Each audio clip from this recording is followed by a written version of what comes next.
Assalamualaikum warahmatullahi wabarakatuh. Perkenalkan, nama saya Vina Febriani dari PMI 7C. Saya di sini akan sedikit memaparkan mengenai manajemen penanggulangan bencana. Yang pertama yaitu mengenai macam-macam bencana.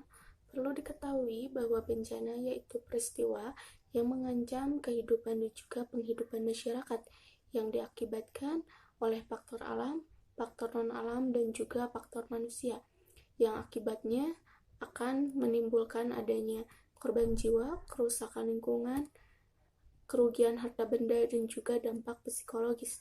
Yang pertama yaitu faktor alam.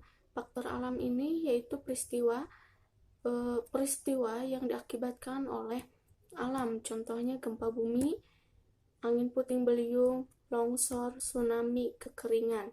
Dan yang kedua yaitu faktor non-alam. Faktor non-alam ini yaitu peristiwa yang diakibatkan oleh non-alam, contohnya seperti adanya wabah penyakit, pandemik, gagal modernisasi, dan juga gagal teknologi. Dan yang terakhir yaitu faktor sosial. Faktor sosial ini peristiwa yang diakibatkan oleh manusia itu sendiri. Contohnya yaitu konflik sosial antar kelompok dan juga antar masyarakat, dan juga adanya teror. Dan yang kedua yaitu mengenai ayat Al-Quran. Ayat Al-Quran ini mengenai salah satu peristiwa yang terjadi, contohnya itu banjir yang terdapat dalam Quran Surat Al-Mu'minun ayat 41, yang artinya maka dimusnahkanlah mereka oleh suara yang mengguntur dengan hak, dan kami jadikan mereka sebagai sampah banjir, maka kebinasaanlah bagi orang-orang yang zalim itu.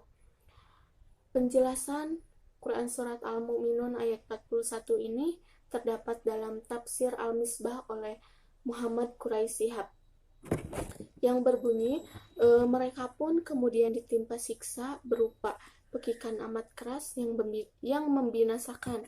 Mereka memang pantas dibinasakan. Mereka kami jadikan terhina dan tak berdaya bagai sampah-sampah seperti batang kayu dan dedaunan yang hanyut dihempas air. Binasalah dan terusirlah orang-orang yang zalim itu dari kasih sayang kami akibat sifat buruk dan kesombongan mereka. Ketiga yaitu mitigasi bencana. Mitigasi bencana ini yaitu serangkaian upaya untuk mengurangi bencana, baik melalui pembangunan, penyadaran, maupun meningkatkan kemampuan menghadapi bencana.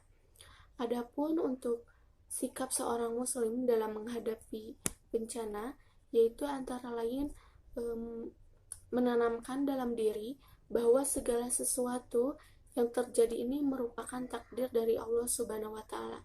Dan yang terakhir, ilmu pengetahuan manajemen ini dapat diterapkan dalam pengorganisasian penanggulangan bencana, baik dalam tingkat pemerintah, lembaga sosial, dan juga koordinasi di lapangan.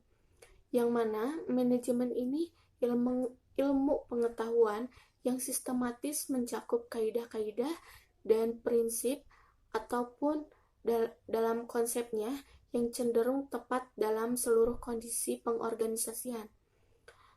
Manajemen yang baik dalam penanggulangan bencana ini sangat dibutuhkan, yang guna untuk meringankan beban para korban. Hanya itu yang dapat saya sampaikan. Mohon maaf atas kekurangannya.